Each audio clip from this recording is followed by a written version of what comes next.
Coucou les moms! Donc on se retrouve cette semaine pour une capsule spéciale, une demande spéciale que j'ai eue parce que cette semaine on a appris qu'il y avait un membre de notre famille, en fait plus du côté de Tristan que le mien, mais je la considère comme un membre de ma famille, qui est enceinte. Puis elle m'expliquait, elle dit là Maud, là, je cherche partout sur internet, c'est quoi les premières étapes, c'est quoi qu'il faut faire quand on vient d'apprendre qu'on est enceinte, je trouve rien. Fait que j'aimerais ça que tu me fasses une capsule sur le sujet. Ça va me faire plaisir de te faire une capsule. Honnêtement, je suis tellement contente pour cette personne-là. Je vais juste garder la confidentialité, là, je vous dirai pas nécessairement c'est qui, mais je suis tellement contente, ça me remet dans tellement plein d'émotions, mais on dirait que ça fait longtemps que je me suis pas posé ces questions-là, puis d'après moi, ben tu sais, si je retombe enceinte, je serais un peu plus préparée. Fait que j'ai essayé de me mettre dans mon mindset de quand j'ai appris que j'étais enceinte. J'ai aussi posé des questions à ma communauté Instagram pour avoir leur cue, parce que j'espère vraiment que je vais tout mettre dans cette vidéo-ci. Mais je vous invite tout de suite à inscrire en commentaire pour vous les mamans qui sont passées par là, c'est quoi les premières étapes que vous avez faites, parce que j'aimerais ça ne pas manquer d'informations pour cette petite perle de personne, cette magnifique humaine qui me pose cette question-là. Donc, sans plus entendre, bienvenue dans la vie de maman et de Théo, bienvenue dans notre univers.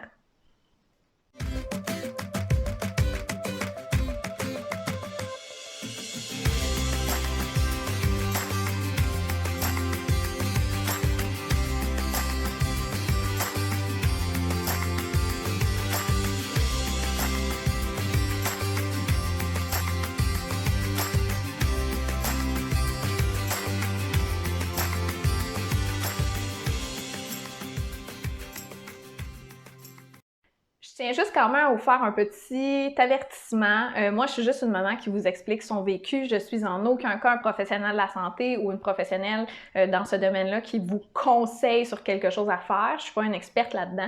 Je vais juste vous dire, en fait, les conseils que j'ai, ce que moi je pense, par quoi je suis passée et aussi par quoi ma communauté Instagram ou TikTok, peu importe, les mamans qui sont dans mon réseau me font penser. Donc, voilà.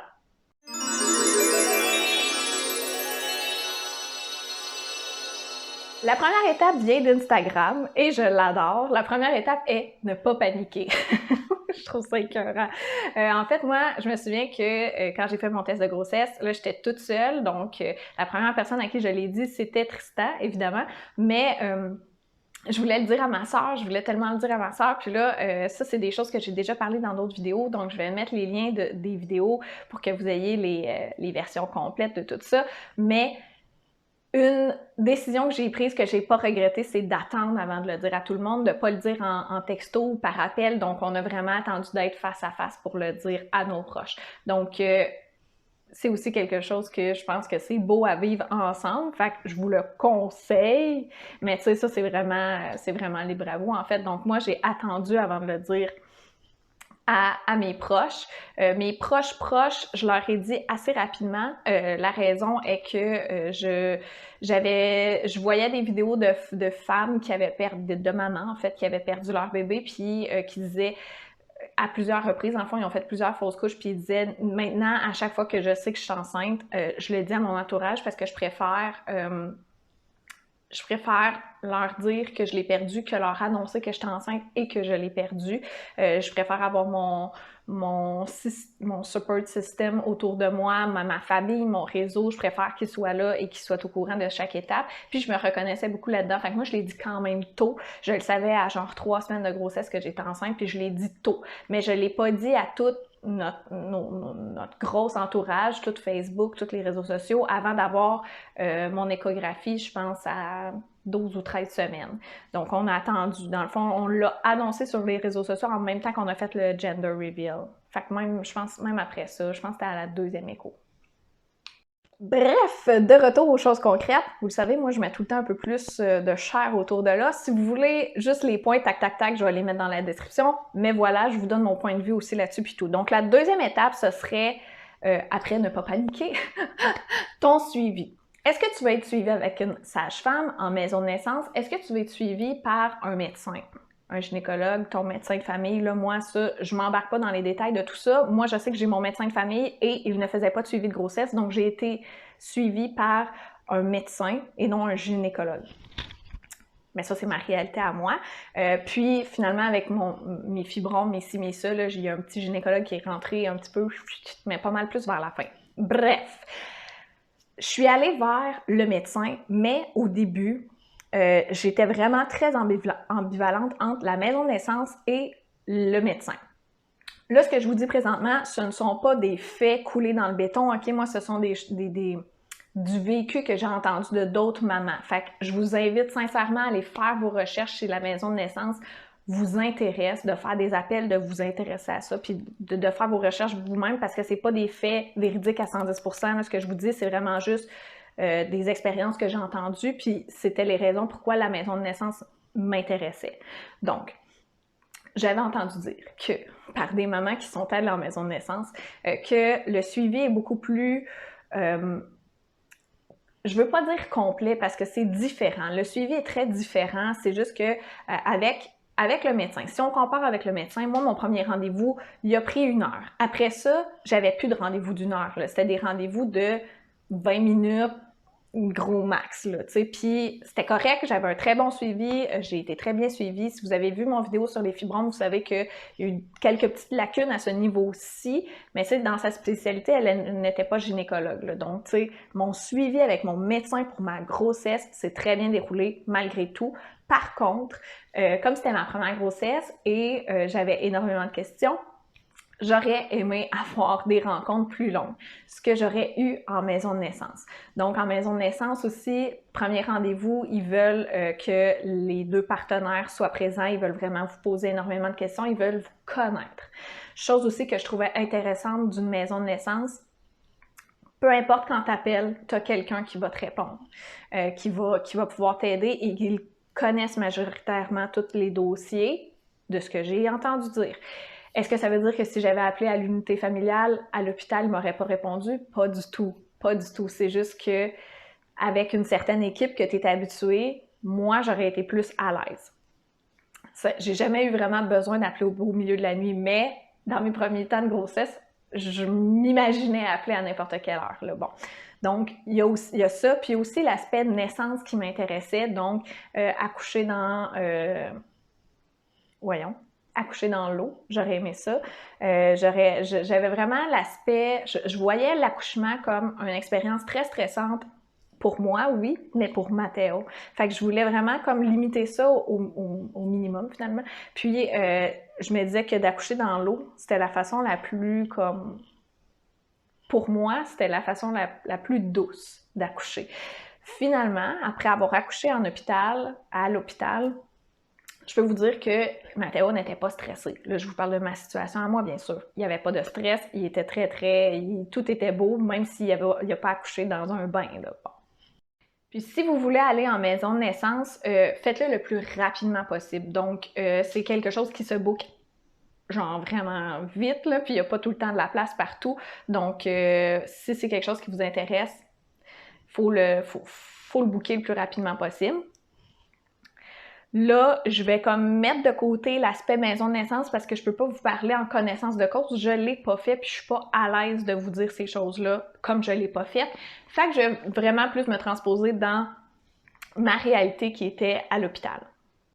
Dans mon parcours d'étudiante, j'ai déjà travaillé, moi j'étudie en marketing encore une fois, mais je travaillais l'été comme réceptionniste dans une clinique où on faisait de l'obstétrie. Donc, je connaissais un peu la patente, tu sais. Je savais que en général, on voyait les mamans entre 8 et 12 semaines pour le premier rendez-vous et qu'au premier rendez-vous, on leur donnait le mieux vivre, qui est la grosse brique, ta Bible de maman, genre.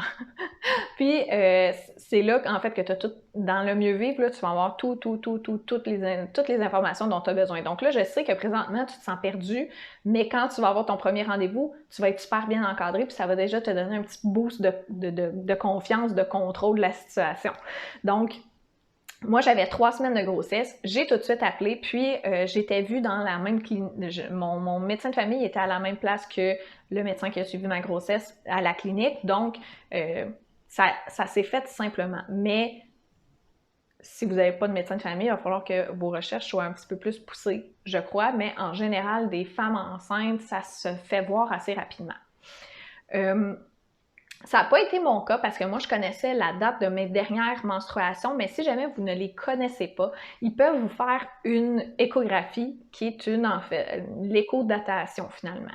Si vous les connaissez, bien probablement que votre première échographie va être la clarté nucale, qui est vraiment au niveau, ils vont voir la nuque entre autres, là, mais ils vont voir si le fœtus, excusez-moi, est viable et tout ça.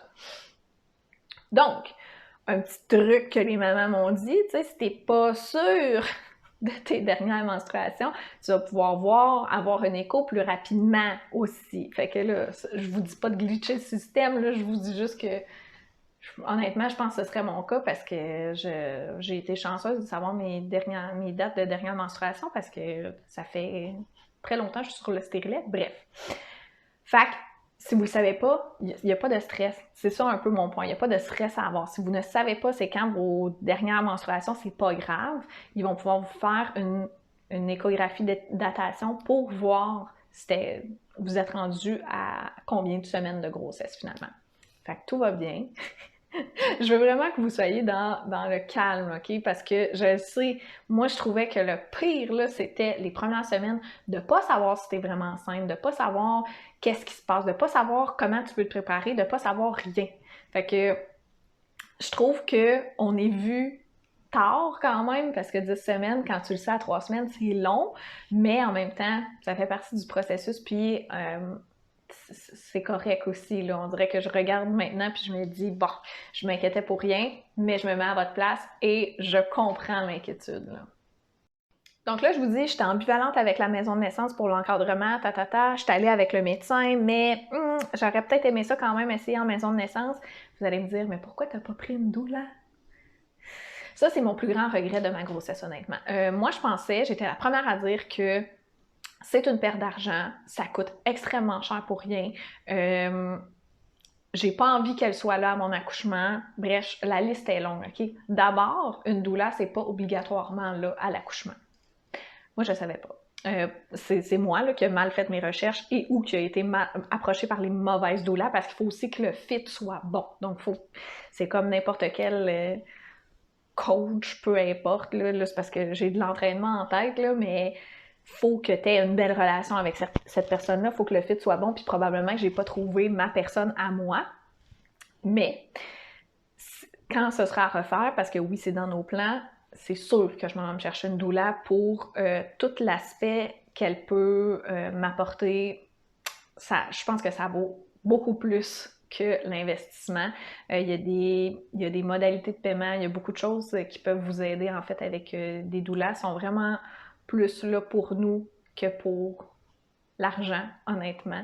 En tout cas, de celles que j'ai rencontrées. Puis les rencontres, la proximité qu'on a avec elle, l'encadrement, puis tu sais, l'aspect d'appeler à n'importe quel moment puis qu'elle peut nous répondre, ça, c'est quelque chose qui, pour moi, vaut de l'or. Puis même si je suis passée par le processus, là, j'ai mon bébé, j'ai mon enfant, là, je vous fais juste une vidéo sur les premières étapes à faire quand on sait qu'on est enceinte, puis j'en oublie. Fait que c'est sûr que ma mémoire sera pas fraîche là, pour mon deuxième, fait qu'elle, elle va pouvoir être là. Puis je suis encore un peu réticente au fait de l'avoir à l'accouchement, parce que moi, j'ai vraiment besoin de mon intimité, vraiment, vraiment, vraiment. Mais en même temps, c'est la meilleure personne pour respecter notre plan de naissance, tu sais, dans le fond, parce que papa, il est là pour nous, puis il essaie de nous aider au mieux. Il sait pas trop, mais je pense que cette tierce personne-là est vraiment là pour non seulement nous supporter, non seulement nous aider, mais aussi pour faire respecter ce qu'on voulait pour la naissance de notre enfant. Puis, ça m'amène aussi à un autre point qui vient de me... pendant l'accouchement, puis à la naissance de bébé, je vous confirme là, que j'avais oublié beaucoup de choses que, que je m'étais informée. Puis tu sais, juste vous donner un exemple, moi je voulais absolument le ballon pendant l'accouchement, c'était ça que je voulais. Finalement, j'étais incapable d'utiliser le ballon, ça fonctionnait pas, mais pas en tout. Fait qu'une chance que l'infirmière était allumée là-dessus, puis elle m'a montré d'autres techniques, mais mettons qu'elle l'aurait pas su, j'aurais été un petit peu dans le trouble, là, puis ma doula, elle aurait pu me montrer vraiment plus d'options, je pense. Fait que c'est un peu pour ça que j'irais définitivement avec une doula, puis je pense que la confiance aussi que ça nous donne, puis on a besoin de confiance, là, on a besoin de se sentir prête et justement en contrôle de la situation. Je pense que ça n'a pas de prix. Puis honnêtement, ce que je pensais au début de la doula, c'est complètement le contraire aujourd'hui, puis je vous le confirme, là, si vous pouvez aller vous chercher une doula, faites-le, je pense que ça va vraiment vous apporter que du bon, vraiment que du bon.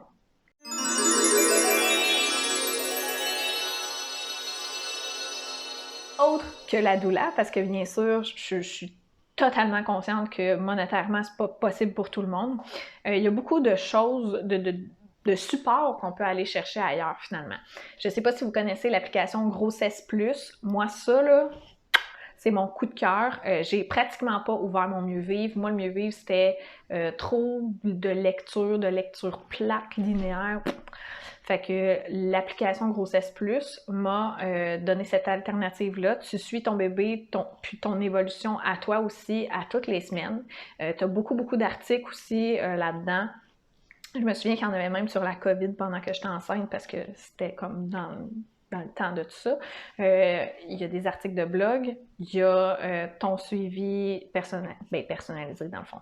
Selon tes semaines, à quoi ressemble ton bébé, à quoi ressemblent tes symptômes, qu'est-ce que tu es peut-être en train de faire l'expérience de.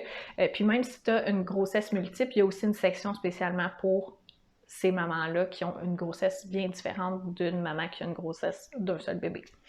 Fait que ça, si vous ne l'avez pas déjà sur votre téléphone, je vous le conseille vivement. Sinon, bien évidemment, il va y avoir le mieux vivre que vous allez recevoir à votre premier rendez-vous de grossesse. Ça l'aide, mais comme je vous dis, moi, je ne l'ai pas ouvert, mais c'est pas quelque chose que je vous recommande de ne pas le lire. Là. Évidemment, j'aurais dû le lire, mais je sentais que j'avais tout avec mon Grossesse Plus, mon suivi de mon médecin, les recherches que je faisais ailleurs, j'écoutais énormément de podcasts, énormément je lisais ailleurs que dans mon livre. Fait que, il y a moyen de moyenner, mais si vous voulez avoir toutes les informations nécessaires, le mieux vivre. Sinon, ben, je reviens encore à ma doula, mais honnêtement, moi, c'est parce que j'ai besoin d'un accompagnement. Tu sais, quelqu'un qui me dit « prends ma main, puis on s'en va, je vais te montrer le chemin, puis fais-moi confiance, je sais de quoi je parle, puis je vais te montrer d'autres alternatives que juste les alternatives qui sont connues du grand public. » Moi, ça m'intéresse énormément. Sinon, quelque chose que j'aurais voulu savoir avant d'être enceinte, avant de tout ça, là, bulles et pirouettes. Je vous en ai parlé, en fait, je pense que c'était mon vidéo de la semaine passée, je vous ai parlé de bulles et pirouettes. Moi, je l'utilise, je l'utilise. J'utilise mes acquis maintenant avec Mathéo, mais il y a aussi des ateliers pour vous préparer pour le avant. Puis si vous êtes une maman qui veut savoir tout ce qui s'en vient, il n'y a pas de meilleure source d'information, à mon sens. Mais tu sais, ça, encore une fois, il faut que ce soit un bon fit. Il faut que ça aille selon vos valeurs, puis tout ça. Mais moi, Bulle, c'était 100% selon mes valeurs. C'était 100% comment je me sentais en tant que maman, dans la bienveillance et de bébé et de maman. Puis, je les ai connus, je pense, Mathéo avait 5 mois. Je les ai connus trop tard dans ma tête, mais définitivement, là, je referais tous leurs ateliers. Puis il y en a, encore une fois, ça, vous pouvez l'avoir de façon payante. Donc là, c'est sûr que vous avez beaucoup plus de contenu qui sont faits par différents experts, soit nutritionnistes, il y a des kinésiologues, justement, il y a tout l'accompagnement, le sommeil, les premières semaines de bébé, etc. Tout est là. Tout est là. Je pourrais même pas vous faire des capsules là-dessus parce que sur leur contenu, parce qu'il y en a trop. C'est fou, mais ça, c'est plus le côté peut-être payant de la boîte à outils. Par contre, ils font énormément d'ateliers gratuits, des webinaires, des trucs virtuels, ils font un live sur Facebook sur tel truc, puis après ça, on peut aller le réécouter.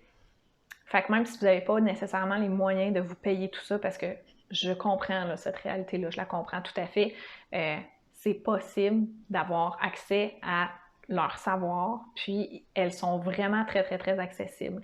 Puis moi, elles m'ont aidée dans de nombreuses situations avec Mathéo, mais si vous avez des situations de grossesse, elles peuvent aussi vous aider. Fait que puis, c'est parce que j'ai déjà des questions de futurs parents qui me posent des questions sur les premiers jours avec bébé. j'ai pas de meilleure référence pour vous que Bulle et Pirouette, honnêtement, parce que même si je faisais des capsules là-dessus, tu sais, moi, je vais vous parler de mon vécu avec mon fils, qui peut être très, très, très différent de votre vécu avec votre petite fille ou votre petit garçon.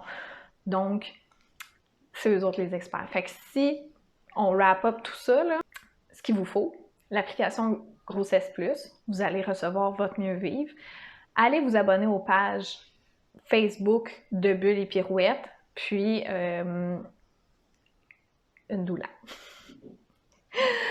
Je sais, je suis fatigante avec ça, mais écoutez, là, j'y crois tellement que je pense que ça enlève tellement le stress de dire est-ce que je suis prête?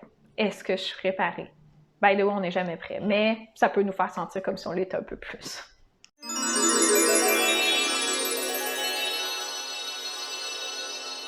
J'ai eu, en fait, une question, quand est-ce qu'on le dit à notre famille? J'ai répondu un petit peu plus tôt dans le vidéo, là, en fait, donc c'est vraiment libre à vous. C'est quand vous vous sentez prêt, je pense, qui est la meilleure réponse à vous donner, parce que moi, je l'ai dit à 3 semaines à ma famille proche, mais il y en a qui vont attendre à la première échographie. Deuxième question que j'ai reçue, c'est quand est-ce qu'on le dit à notre employeur?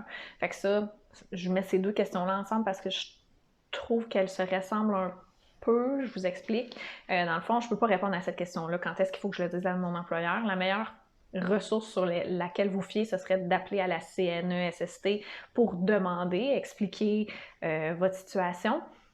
Parce que ça dépend de l'industrie, ça dépend du travail que vous faites, ça dépend, est-ce que vous êtes avec des enfants, est-ce que vous êtes très, très à proximité des gens, est-ce que c'est très, très, très différent? Pour moi, mon travail, j'aurais pu attendre d'accoucher, pour le dire, mais il a fallu que je le dise plus tôt à cause de la COVID, à cause de la distanciation sociale, à cause de plein de choses, parce que alors que j'étais enceinte, les mamans étaient mis dans une bulle, là, quasiment. Là. Vraiment, moi, j'étais dans une pièce à part. Il fallait même que je sois distancée de mes collègues. Fait que c'était un cas spécial. Donc là, moi, il fallait vraiment que je le dise quand même plus tôt.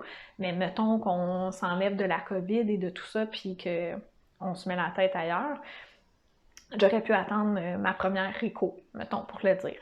Fait que, informez-vous aux normes du travail, peu importe.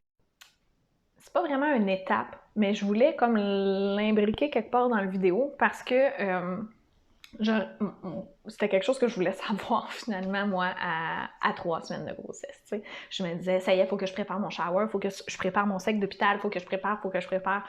Tu sais, ça, c'est pas avant le 3e trimestre. Fait que mon point ici, c'est juste que moi, je voyais beaucoup de choses qu'il fallait que je fasse trop vite. Tu sais, je me mettais une pression malsaine là, avec ça. Le shower, en général, c'est à peu près 1 mois avant d'avoir accouché. Tu sais, mettons la chambre de Mathéo, là, ça, je me mettais beaucoup de pression, puis je chialais après Tristan parce que je voulais qu'il nous fasse des montagnes. La chambre n'est pas faite, là, mais je voulais qu'il fasse les montagnes, puis les montagnes n'étaient pas faites. Ça, tu sais, bon, c'est ça. Je voulais que ça soit fait. Mais en réalité, Mathéo, il a dormi dans sa chambre, il y avait 3 mois. Fait à 3 semaines de grossesse, jusqu'à temps que Mathéo ait 3 mois, on avait le temps en masse de préparer la chambre. Fait que ça, c'est pas... C'est bien si vous l'avez déjà, mais c'est pas rochant. Le sac d'hôpital, pas rochant. Tu sais, je pense que j'avais écouté un podcast, puis elle conseillait de l'avoir de prête à partir de 35 semaines.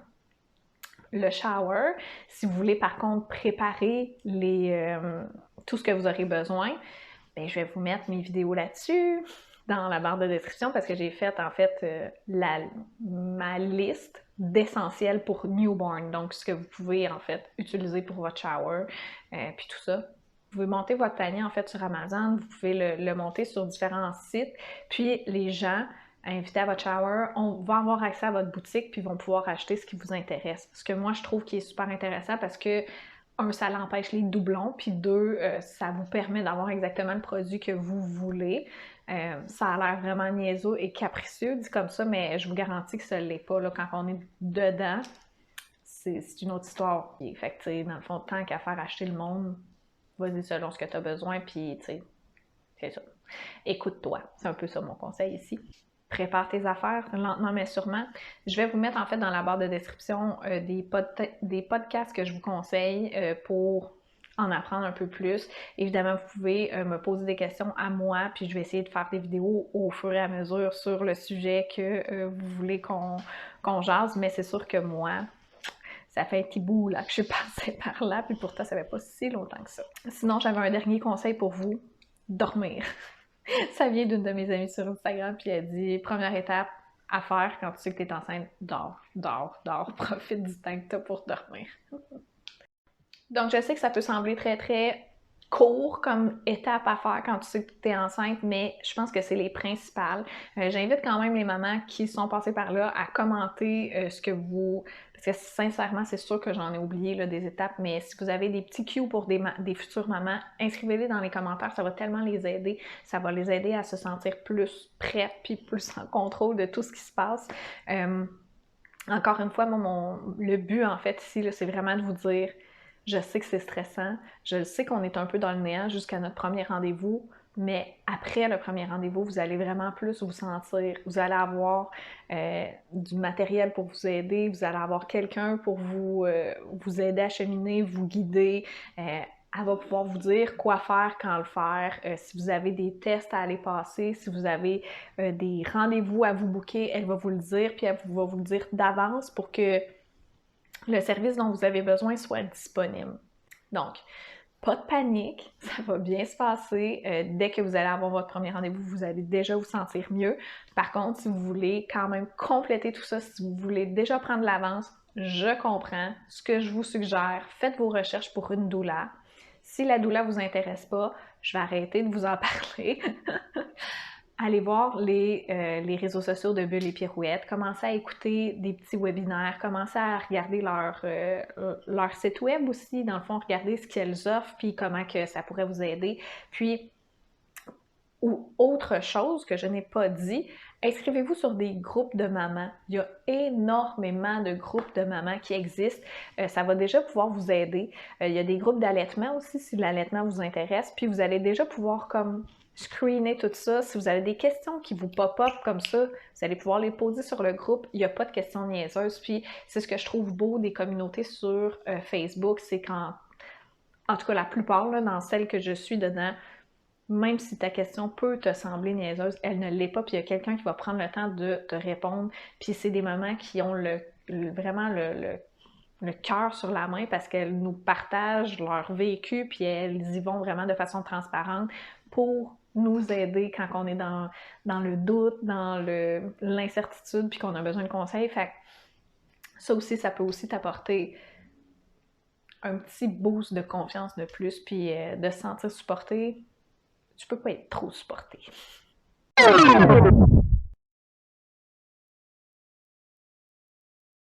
Donc voilà, c'est ce qui conclut mon petit vidéo pour aujourd'hui. Je vous invite vraiment, vraiment, vraiment à commenter tout ce que j'ai pu oublier aujourd'hui parce que j'ai vraiment fait la vidéo rapidement. Je l'ai su cette semaine. J'ai essayé de sortir une couple de trucs, mais c'est sûr que j'en oublie puis c'est quand même loin dans ma tête aussi. Fait que j'espère que ça a pu en aider certaines. J'espère aussi que les mamans vont pouvoir aider les futures mamans en commentant sur cette vidéo-ci. Les choses que vous avez fait que vous ne referiez pas, des choses que vous auriez dû faire, des choses que vous aimeriez faire pour votre prochaine grossesse, bref, toutes les réponses sont bonnes, puis c'est vraiment de l'or en barre pour les futures mamans de pouvoir lire ça, de lire notre vécu ou d'écouter notre vécu, puis c'est ça. Fait que c'était une petite vidéo cette semaine avec pas beaucoup de contenu, beaucoup d'histoires. Non, mais sincèrement, n'oubliez pas de commenter votre expérience, ça va tellement en aider plusieurs. J'espère quand même que cette petite vidéo-ci a pu en aider certaines. N'oubliez pas de me laisser un petit thumbs up et de vous abonner à ma chaîne avant de quitter cette vidéo-ci. Puis sinon, on se dit à la semaine prochaine.